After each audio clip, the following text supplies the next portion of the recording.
We are 3 months removed from Jake Paul fighting Mike Tyson in a boxing match, and new information is coming out to this day. While that fight was pretty embarrassing as is, with Jake Paul fighting a Mike Tyson that was pushing 60 years old, what if I told you Jake Paul versus Mike Tyson was actually worse than we thought? So one of the biggest pieces of information that has just come out recently was that there was no drug testing for this fight, with neither fighter being drug tested at all coming into their matchup. And this is coming from a spokesperson from the Texas Commission, who exactly stated that there was no drug test on either one fighter. So this is definitely huge news, as there's already been so many people throughout Jake Paul's whole career that has claimed that he's on steroids and he's cheating in his boxing matches, and this is so much fuel to that fire, especially with Jake Paul jumping up to heavyweight and having to put on that weight to even fight against Mike Tyson and make that happen with the commission as well. So there being no drug testing is definitely a big red flag here for this entire fight, and the guy was already going up against a 60-year-old Mike Tyson who had many issues that we're going to be going through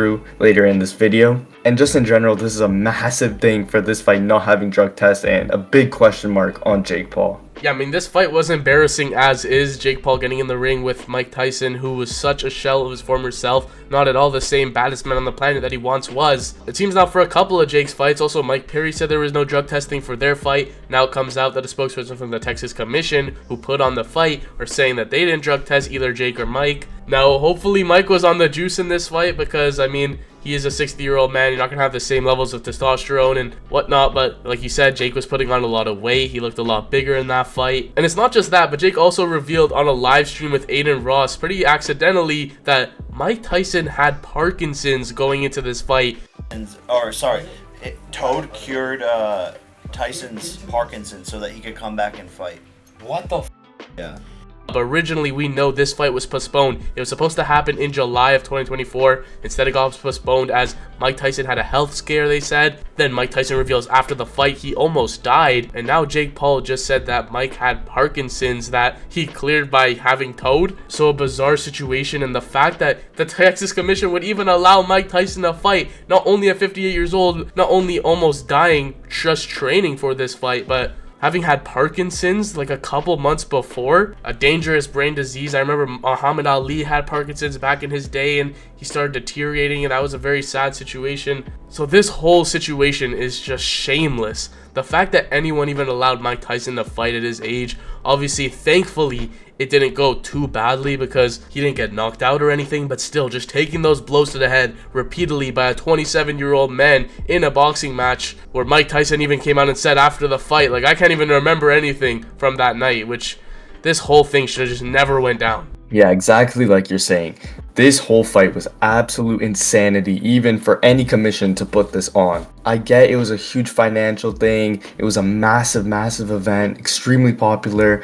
The first Netflix boxing event, reaching out to millions and millions of homes across the world. But does that justify putting Mike Tyson in this situation? Of course, it's his say and he can do what he wants. He's his own person. But at some point, the commission's got to do something. Jake Paul's got to realize this is just not ethical at all. And what are you doing? Bringing in the 60-year-old legend who's so well respected and is not in a good place now with all these health scares, all these health issues, and putting him in the ring just for you to win and get a massive event. Is that really worth it? I don't know about that, and it's just big questions on why this even happened in the first place. And of course, it's just gonna more fuel the fire of the hate behind Jake Paul and some of the different fights he puts on, saying that he fights retired old men, and it's definitely not a good look at all on Jake Paul. Just the combination of the Parkinson's was just such a serious issue with his other health scares getting into the ring. And like we were saying, even Jake Paul versus Mike Tyson at first was canceled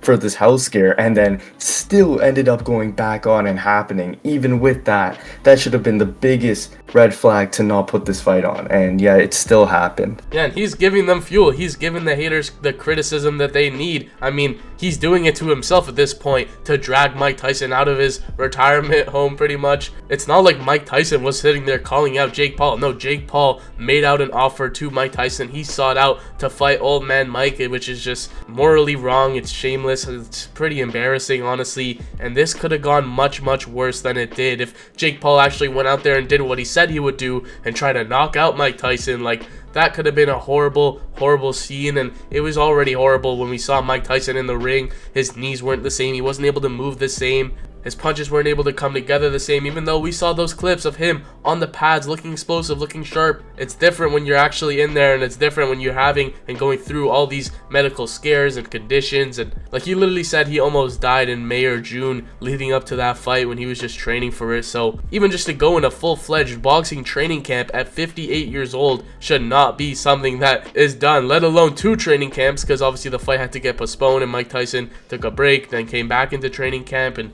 sparring and all that. Like at 60 years old, that's just not something Mike should have to be thinking about. I get he got the bag, and in the end he didn't take too much damage, but this should have never happened. This is way worse than we thought. It not having a drug test after Jake Paul is even saying all my fights are fully sanctioned, they all have drug testing, and then the commission comes out and says, no, we didn't even really drug test them like that. And now with Jake Paul revealing that Mike had Parkinson's, like, this is just so wrong. And more just kind of saying on what was going through Jake Paul's mind in making this fight happen. And of course they knew it was going to be a massive fight. This was Mike Tyson's first pro fight since 2005, which again is another reason he shouldn't have been fighting at all. But it was massive hype. Mainstream media was having a field day with all the different news and this fight going on with Netflix too. So I guess those were Jake Paul's main motives, trying to get as big of an event, as big as a spotlight as possible for this massive fight, getting Mike Tyson out of the retirement home, which everybody was looking forward to seeing, just to see the spectacle of it really. But if you're Jake Paul and you've claimed before you've kind of wanted some legitimacy in boxing and you want to be known as a real boxer, and to be honest, that is what he wants. That's definitely a core reason of some of the fights he has taken in the past. He does want people to respect him. He's even stated that he wants to be a world champion in the future, regardless of how delusional that is or not. If he states these are his goals, then how can you respond with then having this Mike Tyson fight and bringing one of the most beloved legends back to the ring with all of these issues that you know he has, and then expect to be respected by the boxing community? It's just working counter against him. I don't understand what the logic behind that is,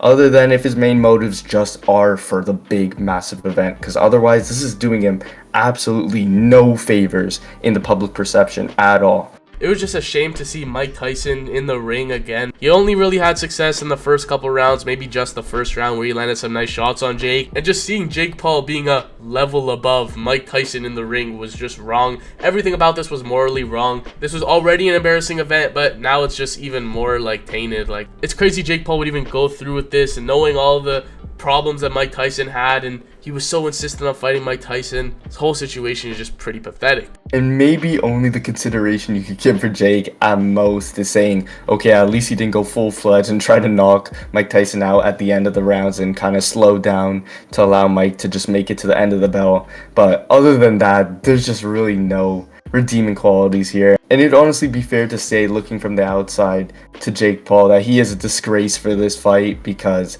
this was just embarrassing and a really terrible thing for Mike Tyson to come back in the ring with all of those issues. But at the end of the day, let us know down below what you think about Jake Paul and him fighting Mike Tyson. And if you enjoyed the video, be sure to leave a like, subscribe, and click the video on the screen for more Punch Talk.